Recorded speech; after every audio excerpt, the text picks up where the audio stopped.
ദീപം ദീപം. ഏവർക്കും സന്ധ്യാദീപത്തിലേക്ക് സ്വാഗതം. സാളഗ്രാമത്തെക്കുറിച്ച് നമ്മൾ പറഞ്ഞിട്ടുണ്ട്. ഓരോ സാളഗ്രാമവും വിഷ്ണുവിൻ്റെ പ്രതിരൂപമാണ്. അങ്ങനെയുള്ള അനേകം സാളഗ്രാമങ്ങളെ കടുശർക്കര യോഗത്താൽ കൂട്ടിച്ചേർത്ത് നിർമ്മിച്ചതാണ് പത്മനാഭസ്വാമി ക്ഷേത്രത്തിലെ വിഗ്രഹം. അതുകൊണ്ട് തന്നെ അവിടുത്തെ ദർശനം അനേകം തവണ വിഷ്ണു പൂജ നടത്തിയ ഫലം പ്രദാനം ചെയ്യുന്നു. നാം ശ്രദ്ധാപൂർവം വിതയ്ക്കുന്ന ഓരോ വിത്തും കാലക്രമത്തിൽ മുളച്ച് നല്ല ഫലങ്ങൾ നൽകും. അതുപോലെയാണ് ഈശ്വരസ്തുതി. അല്പം വൈകിയാലും അതിന് പ്രതിഫലം കിട്ടുക തന്നെ ചെയ്യും. കേൾക്കാം സന്ധ്യാനാമം.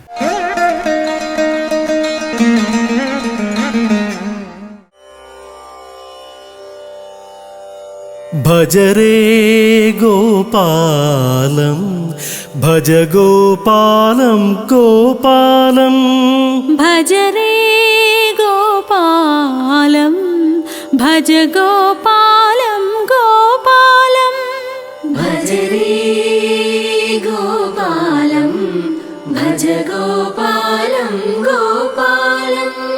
ഭജ ഗോപാലം ഭജിത കുചേലം ത്രിജഗന്മൂലം ദിതികുലകാലം. ഭജ ഗോപാലം ഭജിത കുചേലം ത്രിജഗന്മൂലം ദിതികുലകാലം. ഭജരേ ഗോപാലം ഭജ ഗോപാലം ഗോപാലം. ആഗമസാരം യോഗി വിചാരം ഭോഗശരീരം ഭുവനാധാരം. ആഗമസാരം യോഗി വിചാരം ഭോഗശരീരം ഭുവനാധാരം. കദന കഠോരം കലുഷവിദൂരം മദനകുമാരം മധുസംഹാരം. കദന കഠോരം കലുഷവിദൂരം മദനകുമാരം മധുസംഹാരം. ഭജരേ ഗോപാലം ഭജ ഗോപാലം ഗോപാലം. നതമന്ദാരം നന്ദകിശോരം ഹതചാണൂരം ഹംസവിഹാരം. നതമന്ദാരം നന്ദകിശോരം ഹതചാണൂരം ഹംസവിഹാരം. രാധാരമണം രാജീവാക്ഷം രക്ഷിതരൂപം രഞ്ജിതഭാവം. രാധാരമണം രാജീവാക്ഷം രക്ഷിതരൂപം രഞ്ജിതഭാവം. മോഹനരൂപം മായാഗോപം മധുരാനാഥം മഞ്ജുളഗാത്രം. മോഹനരൂപം മായാഗോപം മധുരാനാഥം മഞ്ജുളഗാത്രം. ഭജരേ ഗോപാലം ഭജ ഗോപാലം ഗോപാലം. ഭജരേ ഗോപാലം ഭജ ഗോപാലം ഗോപാലം. ഭജരേ ഗോപാലം ഭജ ഗോപാലം ഗോപാലം. ഭജരേ ഗോപാലം ഭജ ഗോപാലം ഗോപാലം. ക്ഷേത്രാചാരങ്ങളിൽ പലതിലും നാളികേരം ഒരു പ്രധാന ഘടകമാണ്. ശബരിമല യാത്രയിലും നാളികേരത്തിന് പ്രധാന പങ്കുണ്ട്. ദേവന് അഭിഷേകം ചെയ്യാനുള്ള നെയ്യ് ശബരിമലയിൽ എത്തിക്കുന്നത് തേങ്ങയിൽ നിറച്ചാണ്. ഇന്ന് നെയ് തേങ്ങയെ കുറിച്ചാകട്ടെ കഥയമമ്മ വിവരിക്കുന്നത്. എല്ലാ സജ്ജനങ്ങൾക്കും കഥയമമ്മയുടെ ഇന്നത്തെ അധ്യായത്തിലേക്ക് ഹാർദമായ സ്വാഗതം. ശബരിമല തീർത്ഥാടനത്തിൽ പലതരത്തിലുള്ള വൈശിഷ്ട്യങ്ങളുണ്ട്. മറ്റ് ക്ഷേത്രങ്ങളെ പോലെയല്ല. സ്ഥലങ്ങൾക്ക്, വസ്തുക്കൾക്ക് ഒക്കെ വലിയ പ്രാധാന്യമാണുള്ളത്. മുദ്രമാലയുടെ പ്രാധാന്യത്തെക്കുറിച്ചൊക്കെ നമ്മൾ നേരത്തെ സംസാരിക്കുകയും ചെയ്തു. അതുപോലെ തന്നെ ശബരിമലയുടെ യാത്രയെക്കുറിച്ച് ചിന്തിക്കുന്ന സമയത്ത് ഒരിക്കലും മാറ്റിവെക്കാൻ പറ്റാത്തൊരു ദിവ്യവസ്തു ഉണ്ട്. അതാണ് ശബരിമല തീർത്ഥാടനത്തിൻ്റെ ആത്മാവ് എന്ന് വേണമെങ്കിൽ നമുക്ക് പറയാം. അത് മറ്റൊന്നും തന്നെയല്ല, നമ്മളൊക്കെ ആദരവോടുകൂടി നമ്മുടെ മുൻകെട്ടിൽ സൂക്ഷിക്കുന്ന ആ നെയ്ത്തേങ്ങയാണ്. ഇന്നത്തെ അധ്യായത്തിൽ നമ്മൾ സംസാരിക്കാൻ പോകുന്നത് ആ നെയ്ത്തേങ്ങയെക്കുറിച്ചാണ്. ഭഗവാന് അഭിഷേകം ചെയ്യാനായി നമ്മൾ കൊണ്ടുപോകുന്ന ആ നെയ്ത്തേങ്ങയെക്കുറിച്ച്. എല്ലാവർക്കും അറിയാവുന്ന ഒരു കാര്യമാണ് നമ്മൾ ഈ നെയ്ത്തേങ്ങ എന്തിനാണ് നിറയ്ക്കുന്നത് എന്നുള്ളത്. അതിൻ്റെ ഒരു തത്വാംശം പറഞ്ഞിട്ട് ബാക്കി വിഷയങ്ങളിലേക്ക് പോവാം. നോക്കൂ, ആത്യന്തികമായിട്ട് നമ്മുടെ ശരീരത്തിനെയും ആത്മാവിനെയും ഒരുപോലെ ശുദ്ധീകരിക്കുന്ന ഒന്നാണ് ശബരിമല തീർത്ഥാടനം, ഭഗവാന്റെ ദർശനം. അപ്പോൾ ശരീരത്തെ ശുദ്ധീകരിക്കാൻ വേണ്ടിയിട്ടാണ് നമ്മൾ വ്രതങ്ങൾ എടുക്കുന്നത്. 41 ദിവസത്തെ വ്രതം. അതെന്തിനു വേണ്ടിയിട്ടാണ്? ശരീരത്തിലുള്ള എല്ലാ തരത്തിലുള്ള കേടുപാടുകളും മാറ്റി ശരീരത്തെ പൂർണ്ണമായും ശുദ്ധീകരിക്കാൻ വേണ്ടിയിട്ടുള്ളതാണ്. എങ്ങനെയാണ് ആത്മാവിനെ ശുദ്ധീകരിക്കാൻ സാധിക്കുക? അത് ആർക്ക് മാത്രമേ സാധിക്കുകയുള്ളൂ? അത് സാക്ഷാൽ ഭഗവാന് മാത്രമേ സാധിക്കുകയുള്ളൂ. നമ്മുടെ ആത്മാവ് എന്ന് പറയുന്നത് നിരവധിയായിട്ടുള്ള കർമ്മപ്രാരാബ്ധങ്ങൾ പേറുന്ന ഒന്നാണ്. നമുക്ക് നിരവധിയായിട്ടുള്ള പുണ്യപാപങ്ങളുടെ ചുമടുണ്ട്. ഇതൊക്കെ ഇറക്കി വയ്ക്കാൻ സാധിക്കുന്ന ഒരേ ഒരു ആശ്രയ കേന്ദ്രം എന്ന് പറയുന്നത് ആ സാക്ഷാൽ ഭഗവാന്റെ പാതാരവിന്ദങ്ങൾ മാത്രമാണ്. ആ കലിയുഗ വരദന് മാത്രമേ അതിന് സാധിക്കുകയുള്ളൂ. അപ്പോൾ നമ്മുടെ ആത്മാവിനെ നമുക്ക് ഭഗവാന് കൊടുക്കണം. അതിനെന്താണ് മാർഗം? അതിന് മഹാത്മാക്കൾ കണ്ടെത്തിയിട്ടുള്ള ഒരു മാർഗമാണ് സത്യം പറഞ്ഞാൽ നെയ്ത്തേങ്ങ. കെട്ടുനിറയിൽ തന്നെ ഏറ്റവും ആദരവോടുകൂടി നമ്മൾ ചെയ്യുന്ന ഒരു പ്രക്രിയയാണ് നെയ്ത്തേങ്ങയിലേക്ക് നെയ്യ് നിറയ്ക്കുക എന്നുള്ളത്. ഗുരുസ്വാമിമാർ നെയ്യ് നിറയ്ക്കുന്ന സമയത്ത് കന്യ അയ്യപ്പന്മാർക്കും നിരവധിയായിട്ടുള്ള മറ്റ് ഭക്തന്മാരൊക്കെ കേട്ടുകൊള്ളട്ടെ എന്ന് കരുതി അവരോട് പറയുന്നൊരു കാര്യമുണ്ട്. ഈ തേങ്ങ എന്ന് പറയുന്നത്, ഈ നാളികേരം എന്ന് പറയുന്നത് നിങ്ങളുടെ ഓരോരുത്തരുടെയും ശരീരമാണ്. ഇനി ഞാൻ ഈ ഒഴിക്കാൻ പോകുന്ന നെയ്യ്, നിങ്ങളുടെ കൈ കൊണ്ട് തന്നെ എൻ്റെ കയ്യിൽ പിടിച്ച് ഒഴിക്കാൻ പോകുന്ന നെയ്യ് എന്ന് പറയുന്നത് നിങ്ങളുടെ ആത്മാവിൻ്റെ പ്രതീകമാണ്. ഈ ശരീരമാകുന്ന നാളികേരത്തിനകത്ത് നെയ്യാകുന്ന നിങ്ങളുടെ ആത്മാവാണ് ഞാൻ നിറയ്ക്കാൻ പോകുന്നത്.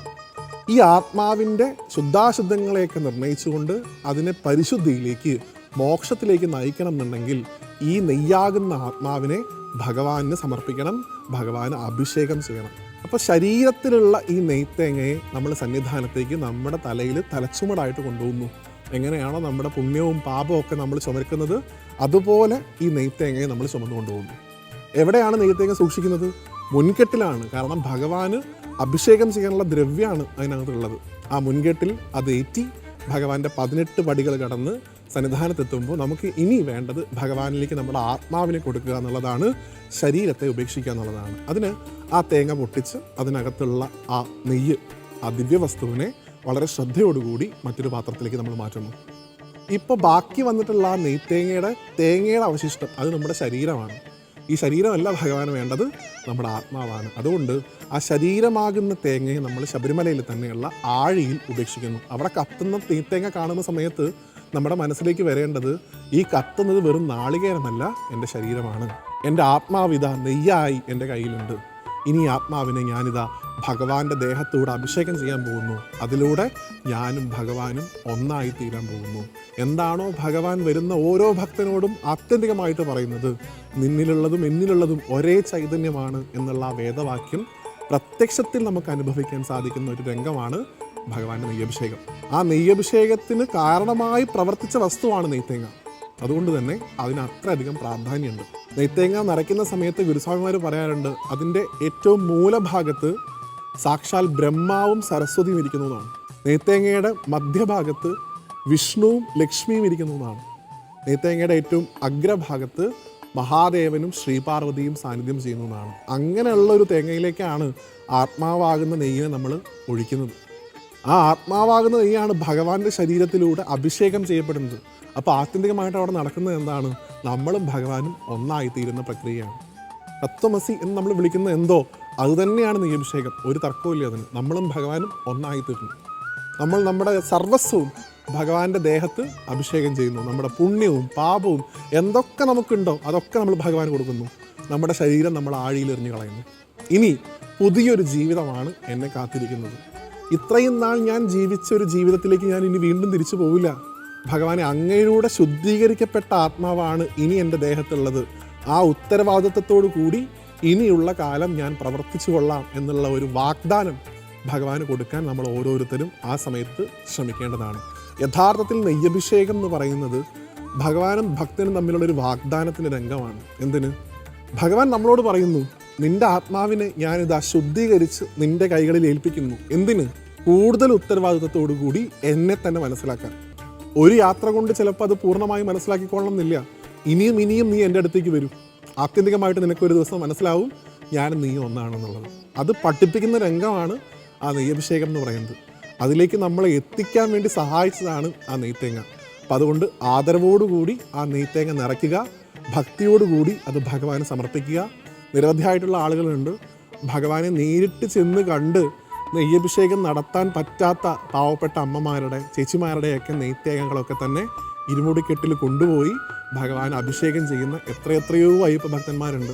അവരെയൊക്കെ ഭഗവാൻ മനസ്സ് നിറങ്ങി അനുഗ്രഹിക്കട്ടെ. കാരണം അവിടെ ചെന്ന് എത്താൻ പറ്റാത്ത ഒരാളുടെ ഒരു ആഗ്രഹത്തെ നമ്മളിലൂടെ ഭഗവാൻ നിറവേറ്റിയില്ല. അതിനൊരു ഭാഗ്യം നമുക്ക് തന്നില്ലേ? ഒരാളുടെ വിഷമം മാറ്റാനുള്ള ഒരു ഭാഗ്യം നമുക്ക് ഭഗവാൻ തരുന്നുണ്ടെന്നുണ്ടെങ്കിൽ അതിനും ഭഗവാനോട് നന്ദി പറയുക. അവരുടെ പ്രാരാബ്ധങ്ങളാവുന്ന നെയ്ത്തേങ്ങ നമ്മുടെ കെട്ടിലിട്ട് നമ്മൾ കൊണ്ടുപോകുമ്പോൾ നമുക്ക് കൂടുതൽ ഉത്തരവാദിത്തങ്ങളുണ്ട്. മറ്റൊരാളുടെ കൂടി ആത്മാവിനെ ശുദ്ധീകരിക്കാനുള്ള അവസരം, അതിനുള്ളൊരു കടമ, ഒരു ഉത്തരവാദിത്തം ശാസ്താവായിട്ടുള്ള അയ്യപ്പസ്വാമി നമ്മളെ ഏൽപ്പിച്ചിരിക്കുന്നു എന്നുള്ള ബോധ്യത്തോടു കൂടി അങ്ങനെയുള്ള നെയ്ത്തേങ്ങയും കൊണ്ടുപോകാൻ നമുക്ക് സാധിക്കട്ടെ. അങ്ങനെയുള്ള ആ ഭഗവാനെ നെയ്യഭിഷേകം കണ്ട് തൊഴുത് നമ്മൾ നേരത്തെ പറഞ്ഞതുപോലെ ഭഗവാനും ഭക്തരും തമ്മിലുള്ള ആ വാഗ്ദാനം എല്ലാ കാലത്തും നിലനിൽക്കുന്നുണ്ട്. ആ വാഗ്ദാനം നിറവേറ്റാൻ എല്ലാ അനുഗ്രഹങ്ങളും അയ്യപ്പസ്വാമിയുടെ ഭാഗത്ത് നിന്നുണ്ടാവട്ടെ എന്ന് ഒരിക്കൽ കൂടി പ്രാർത്ഥിച്ചുകൊണ്ട് നെയ്ത്തേങ്ങയുടെ ഈ എളിയ മഹത്വം നിങ്ങളിലേക്ക് എത്തിക്കാൻ സാധിച്ചതിന് ഭഗവാൻ ഒരിക്കൽ കൂടി നന്ദി പറഞ്ഞുകൊണ്ട് നിർത്തുന്നു. അടുത്തൊരു അധ്യായത്തിൽ മറ്റൊരു ഭഗവാന്റെ വിശേഷവുമായിട്ട് വീണ്ടും കാണാം. എല്ലാവർക്കും നന്ദി. സ്വാമിയേ ശരണമയ്യപ്പ. ഇനി ഇന്നത്തെ ദീപാരാധന കാഴ്ചയിലേക്ക് പോകാം.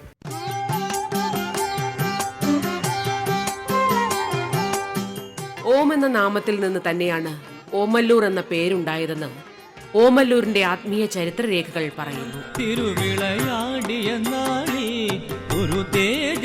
ഓംകാരനാദത്തിന്റെ ചൈതന്യം പോലെ തന്നെ ഓമല്ലൂരിന്റെ ആത്മാവിനെ നിരന്തരം തേജോമയമാക്കിക്കൊണ്ട് ശ്രീ രക്തകണ്ഠസ്വാമി ക്ഷേത്രം നിലനിൽക്കുന്നുവെന്നതാണ് ഓമല്ലൂർ ദേശത്തിന്റെ ഏറ്റവും വലിയ പ്രത്യേകത. വിഷ്ണു മഹേശ്വര ചൈതന്യം നിറഞ്ഞ സാക്ഷാൽ അയ്യപ്പസ്വാമി തന്നെയാണ് ശ്രീ രക്തകണ്ഠസ്വാമിയായി ഇവിടെ കുടികൊള്ളുന്നുവെന്നാണ് വിശ്വാസം. കലിയുഗ വരദനായ അയ്യപ്പസ്വാമിയുടെ കൃപാകടാക്ഷങ്ങളാൽ ഓമല്ലൂരിന്റെ ഓരോ ഋതുസംക്രമങ്ങളും ഹരിവരാസന കീർത്തനം പോലെ ആനന്ദാത്മകമാകുന്നു. ഓമല്ലൂരിന്റെ ഇന്നലെകൾ മഹത്തായ ഒരു കാർഷിക സംസ്കാരത്തിൻ്റെതായിരുന്നു. ഞാറ്റുവേല കുളിർക്കാറ്റ് വീശുമ്പോൾ പൊൻപ്രകാശം പരത്തി വിളഞ്ഞു നിൽക്കുന്ന നെൽക്കതിരുകളുടെ നൃത്തോത്സവ ഓർമ്മകളിൽ ഓമല്ലൂരിന്റെ ഹൃദയം പമ്പവിളക്കിന്റെ ശോഭ പോലെ മിന്നിത്തിളങ്ങി. വിതയ്ക്കുമ്പോഴും കൊയ്യുമ്പോഴും കളപ്പുരയിൽ കൂട്ടിവയ്ക്കുമ്പോഴുമൊക്കെ തങ്ങളുടെ ഗ്രാമദൈവമായ ശ്രീ രക്തകണ്ഠേശ്വര സ്വാമി തന്നെയായിരുന്നു ഈ ദേശക്കാരുടെ പ്രാർത്ഥനയും സ്വപ്നവും ആശ്വാസവുമൊക്കെ. അതിപുരാതന കാലം മുതൽക്കേ ഭഗവാന്റെ തിരുമുമ്പിൽ സമർപ്പിച്ച ജീവിതങ്ങളുടെ തുടർച്ച തന്നെയാണ് ഭഗവാന് മുന്നിൽ തൊഴുതു നിൽക്കുന്ന ഓരോ ആത്മരൂപങ്ങളും.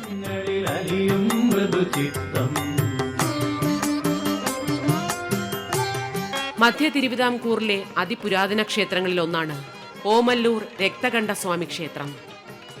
ആയിരക്കണക്കിന് വർഷം പഴക്കമുള്ള ക്ഷേത്രം അതാത് കാലഘട്ടത്തിന്റെ ഓർമ്മകളിലൂടെ അനാദിയായി സഞ്ചരിക്കുന്നുവെന്ന് തന്നെയാണ് സത്യം. ആത്മാവ് നിലനിൽക്കുകയും ശരീരം ജനിമൃതികളിൽ കൂടെ കടന്നു പോകുന്നത് പോലെ ഭഗവാന്റെ പരമാത്മ ചൈതന്യത്തിനെ ആരാധിക്കാനായി ഓരോരോ കാലഘട്ടത്തിലും ക്ഷേത്രം രൂപപ്പെടുന്നുവെന്നേ ഉള്ളൂ. പടിഞ്ഞാറോട്ട് ദർശനമായി നിൽക്കുന്ന വളരെ അപൂർവം ക്ഷേത്രങ്ങളിലൊന്നായ ശ്രീ രക്തകണ്ഠ മഹാക്ഷേത്രത്തിന്റെ ചരിത്രകഥ തുടങ്ങുന്നത് ഇങ്ങനെയാണ്. ആദ്യകാലത്ത് ശ്രീ രക്തകണ്ഠസ്വാമിയുടെ മൂലസ്ഥാനം കല്ലേലി ഗ്രാമത്തിലെ അറത്തകണ്ഠൻ മൂഴി എന്ന സ്ഥലത്തെ ക്ഷേത്രമായിരുന്നുവെന്ന് വിശ്വസിക്കപ്പെടുന്നു. അന്ന് അവിടെ വസിച്ചിരുന്ന ജനങ്ങൾ അലസന്മാരും ദുർനടത്തിപ്പുകാരും ക്ഷേത്രകാര്യങ്ങളിൽ താല്പര്യമില്ലാതിരുന്ന അവിശ്വാസികളുമായിരുന്നു. യഥാവിധിയുള്ള പൂജാതി കർമ്മങ്ങളില്ലാതെ അനാഥമായ ക്ഷേത്രവും പരിസരവും കിടക്കുമ്പോൾ ചൂതുകളിയിൽ തൽപരനായിരുന്ന നാട്ടുപ്രമാണി മിക്കപ്പോഴും ചൂതുകളിയിൽ തന്നെ ശ്രദ്ധ കേന്ദ്രീകരിക്കുകയും ചെയ്യുന്നു.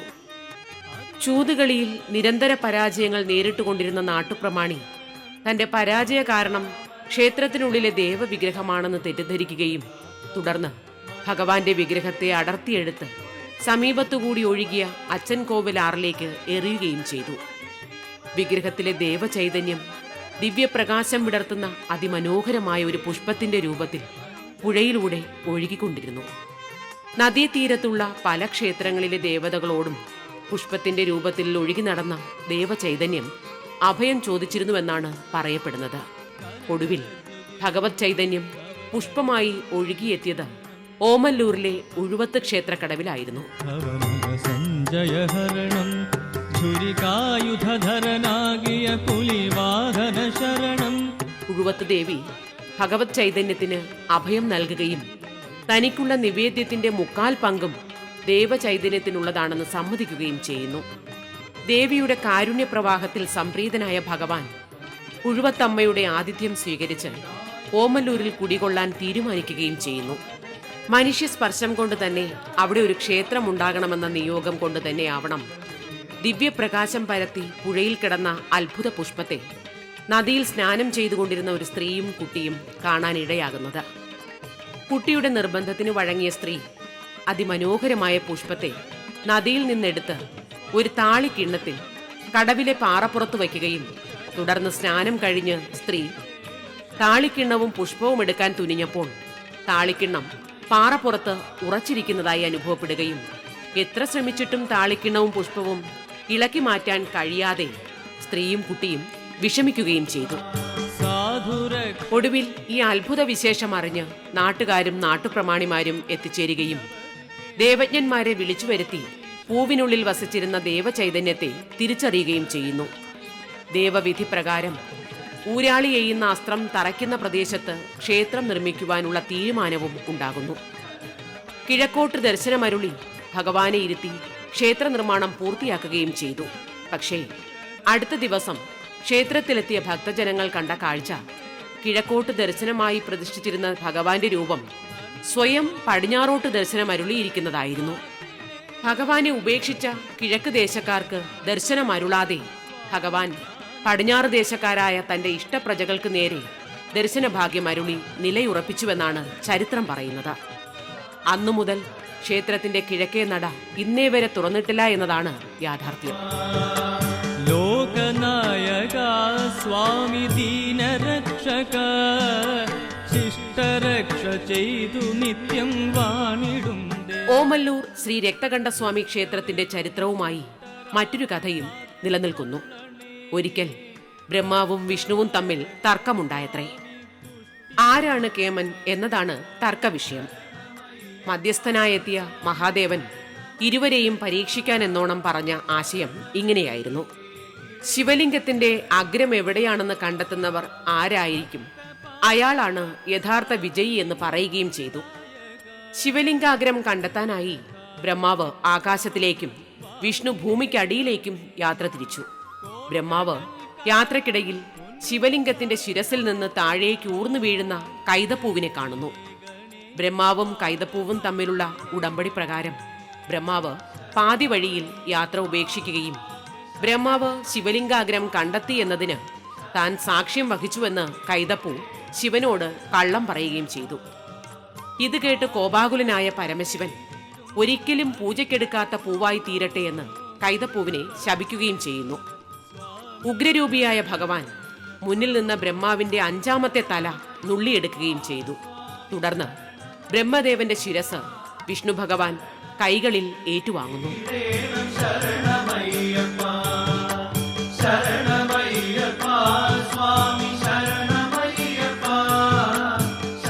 വിഷ്ണു ഭഗവാൻ ബ്രഹ്മാവിന്റെ ശിരസ് ഇപ്പോൾ ക്ഷേത്രം സ്ഥിതി ചെയ്യുന്നതിന് കിഴക്ക് അച്ചൻ കോവിലാറിന്റെ തീരത്ത് കല്ലേറിയിലെ ഗ്രാമത്തിൽ പ്രതിഷ്ഠിച്ചുവെന്നാണ് കഥ.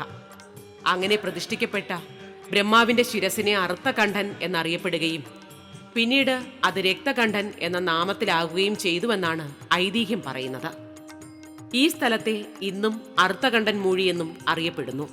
അങ്ങനെ അവിടെ രൂപം കൊണ്ട ആദ്യ ക്ഷേത്രം കാലാന്തരത്തിൽ നശിക്കുകയും വിഗ്രഹം ആറ്റിൽ പതിക്കുകയും ചെയ്തു. ആറ്റിൽ പതിച്ച വിഗ്രഹം ഒരു താമരപ്പൂവായി ഒഴുകി ഉഴവത്ത് ദേശത്തെത്തിച്ചേരുകയും താമരപ്പൂവിന്റെ ദിവ്യ തേജസ് ദേവചൈതന്യമാണെന്ന് തിരിച്ചറിഞ്ഞ് ഇന്ന് കാണുന്ന ഓമല്ലൂർ ക്ഷേത്രമുണ്ടായി എന്നുമാണ് മറ്റൊരു ചരിത്രം പറയുന്നത്. ഹരിഹര നന്ദന സുരജന വന്ദിത ഹരിവരവാഹന. ദുഷ്ടന്മാരെ നിഗ്രഹിക്കുമ്പോൾ കഴുത്തിൽ രക്തം പുരളുന്നത് പോലെ ദുഷ്ടനിഗ്രഹത്തിന് ശേഷം ശാസ്താവ് ഇവിടത്തെ വിഗ്രഹത്തിൽ രക്തകണ്ഠനായി പുനരവതാരം ചെയ്തുവെന്നാണ് വിശ്വാസം. അന്നു മുതലാണ് ഓമല്ലൂർ രക്തകണ്ഠസ്വാമി ക്ഷേത്രം കലിയുഗവരദനായ അയ്യപ്പസ്വാമിയെ ആരാധിച്ചു തുടങ്ങുന്നത്. അതിപുരാതന കാലം മുതൽക്കേ ഓമല്ലൂരിന്റെ തലമുറകളുടെ പുണ്യം പോലെ വന്നു ചേർന്ന ഈ മഹാക്ഷേത്രം സംരക്ഷിക്കുന്നതിലും ആചാരാനുഷ്ഠാനങ്ങൾ മുടങ്ങാതെ നടത്തുന്നതിലും ഓമല്ലൂർ നിവാസികൾ ജാഗ്രത പുലർത്തുന്നു. കൂടാതെ ക്ഷേത്ര വികസനത്തിനും ആത്മീയ പ്രവർത്തനങ്ങൾ തലമുറകളിലൂടെ നിലനിർത്തുന്നതിനുമായി ക്ഷേത്ര ഉപദേശക സമിതി രൂപീകരിച്ചിട്ടുമുണ്ട്.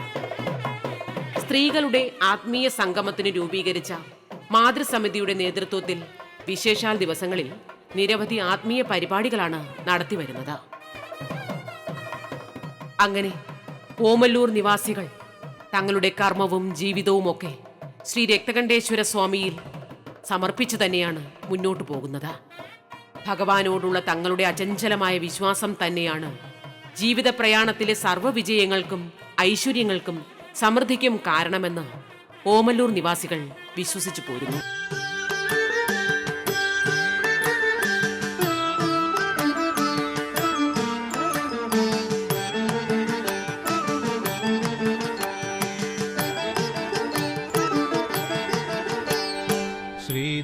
മഹത്തരമായ ഒരു ശില്പ പാരമ്പര്യവും ഓമല്ലൂർ ക്ഷേത്രവുമായി ബന്ധപ്പെട്ട് ക്ഷേത്രത്തിലെ പുരാതന തമിഴ് മലയാളം ശിലാലിഖിതങ്ങളിൽ നിന്ന് വ്യക്തമാണ്. കരിങ്കൽ പാളികളെ വെണ്ണ പോലെ മൃദുവാക്കി മനോഹരങ്ങളായ ശില്പങ്ങൾ പണിയാൻ കരവിരുതുള്ള ശില്പികളാണ് ഓമല്ലൂർ ക്ഷേത്രം പണിതത്. അവരുടെ ശില്പചാതുര്യത്തിന്റെ മകുടോദാഹരണങ്ങളാണ് ഇന്നും ക്ഷേത്രത്തിൽ അമൂല്യനിധിയായി പരിപാലിക്കുന്ന കൽച്ചങ്ങലയും കൽമണിയും.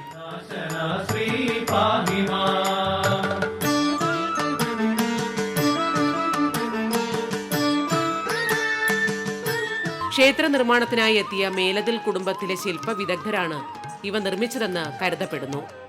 ഒറ്റക്കല്ലിൽ തീർത്ത നാദസ്വരം ക്ഷേത്ര ഉത്സവത്തിനെത്തിയിട്ടുള്ള പ്രശസ്തരായ ധാരാളം നാദസ്വര വിദ്വാൻമാർ വായിച്ചിട്ടുണ്ട്. എല്ലാ വർഷവും 9ാം തിരുവുത്സവത്തിലെ ആറാട്ടെഴുന്നള്ളത്തിന് ഈ കൽനാദസ്വരത്തിൽ ഭഗവത് കീർത്തനം വായിക്കാറുണ്ട്. മനസാകിലും അലിഞ്ഞു പോയല്ലോ കാത്തിടുക നീ. ചരിത്രപ്രസിദ്ധമായ ഓമല്ലൂർ വയൽ വാണിഭം ശ്രീ രക്തകണ്ഠസ്വാമി ക്ഷേത്രവുമായി ബന്ധപ്പെട്ടിരിക്കുന്നു. ഏകദേശം 500 വർഷങ്ങൾക്ക് മുൻപ് തെക്കൻ തിരുവിതാംകൂറിലെ കൊട്ടാരക്കരയ്ക്ക് തെക്കുള്ള വെളിയ നെല്ലൂരിൽ വയൽ വാണിഭ സ്ഥലത്തു നിന്നും ഒരു കാളക്കൂറ്റൻ വിളറി പൂണ്ട് വടക്കോട്ടോടി ഓമല്ലൂരിലെത്തുകയും ആർക്കും പിടികൊടുക്കാതെ അക്രമം കാട്ടുകയും ചെയ്തു. അപ്പോൾ രക്തകണ്ഠൻ കരുത്തനായ ഒരു യുവ കർഷകന്റെ രൂപത്തിലെത്തി കാളക്കൂറ്റിനെ പിടികൂടി ഓമല്ലൂർ വയലിന്റെ മധ്യത്തിൽ ഒരു പാലക്കുറ്റിയിൽ ബന്ധിച്ചു. ഈ പാലക്കുറ്റി കിളിർത്ത് വളർന്ന് ഒരു പാലമരമാകുകയും അതിന്റെ ചുവട്ടിൽ എല്ലാ വർഷവും മീനമാസം 1-ാം തീയതി മുതൽ വയൽ വാണിഭം കൊണ്ടാടി വരുന്നു. പ്രദക്ഷിണ വഴികളിലേക്ക് ചുറ്റുവിളക്കുകളിൽ നിന്ന് പ്രകാശം പരക്കുകയായി. വൻപുലി മുകളിൽ കയറിയ ഭഗവാൻ വന്മല കയറ്റുക ഞങ്ങളെ. കലിയുഗ വരദനു മുന്നിൽ തെളിയുന്ന ഓരോ ദീപങ്ങളും പാപമോക്ഷങ്ങൾക്കായുള്ള ഭക്തരുടെ ആത്മസമർപ്പണം തന്നെയാണ്. ഓമല്ലൂർ ക്ഷേത്രവും പരിസരവും മകരസംക്രമ സന്ധ്യകൾ പോലെ പ്രകാശം വിതറുമ്പോൾ ഭഗവാന് ദീപാരാധനയായി.